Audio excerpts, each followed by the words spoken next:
knotnation. It's nice to see you guys here on the channel once again. I am knotlocks, and this is knotnation, the place where we talk about dreadlocks of all sorts, but mainly freeform locks. Now, it's been a busy week, and I haven't uploaded a video really this week, so I'm giving you guys a little bit of a freeform dreadlock journey update today, and a little bit of update on life. Now, yesterday I actually did a little bit of loctician work. I did a bunch of threaded dread work, you know, where you wrap thread around the dread wraps, I guess, dread thread wrap.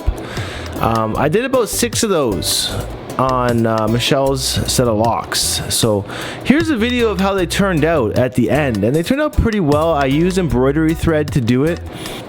I was pleased with the results, so I'm kind of learning that little skill set there on how to decorate dreads. I will do a tutorial video on that on my own lock soon to come.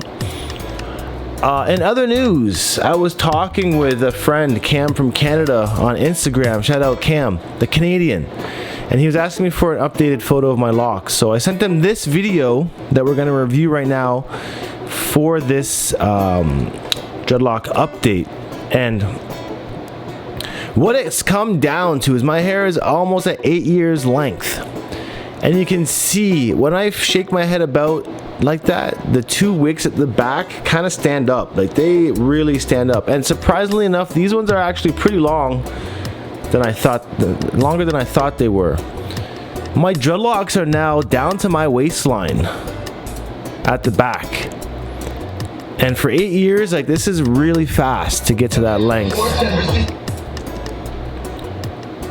It's really fast to get to that length at 8 years. The beard feeling fantastic these days, longest it's ever been, and I just love being able to have long hair on my neck and my chinny chin. I still have this braided lock that's growing out into a flat. You can really see the difference in the shape of it and the integrity and the structure of it,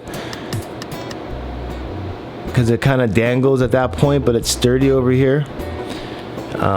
And my shortest locks being my cut wicks compared to my longest lock, which is this one, is half the length. So that 6 inches really took a lot off these wicks when I trimmed them. So you can definitely just even see how much lighter it would feel with all that taken off right there as I took it off of this wick.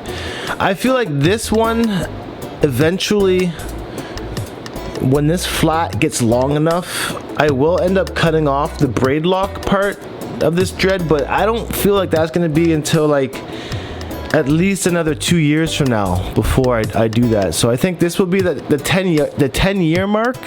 I'll end up trimming this wick and having another just really long flat available. But who knows? We'll see when the time gets there. One thing we also notice here is my dreadlock tips have been bleaching naturally in the sun, becoming like a lighter brown at the bottom, and then a darker brown more towards the roots. They are feeling lighter with that trim last month, and they definitely don't irritate me anymore. So it was a good decision to do that. And that's pretty much it. Just a quick little update I wanted to give you guys. Simple dreadlock update today. And if you guys have any questions or concerns, you know, definitely let me know down in the comment section below. I do got new merch available.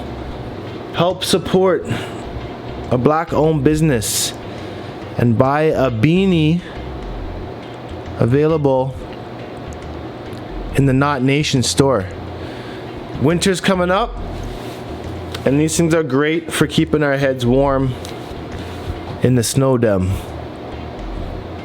Or if you got beginner locks, these will fit your locks really well too. Definitely hit that support button. But anyways, I'm gonna sign off. I appreciate you guys watching, and if you haven't already, subscribe if you're new, and I'll see you guys tomorrow. Let me know what is your favorite thing about having dreadlocks down below. Alright, I'm gone. Peace. The nation.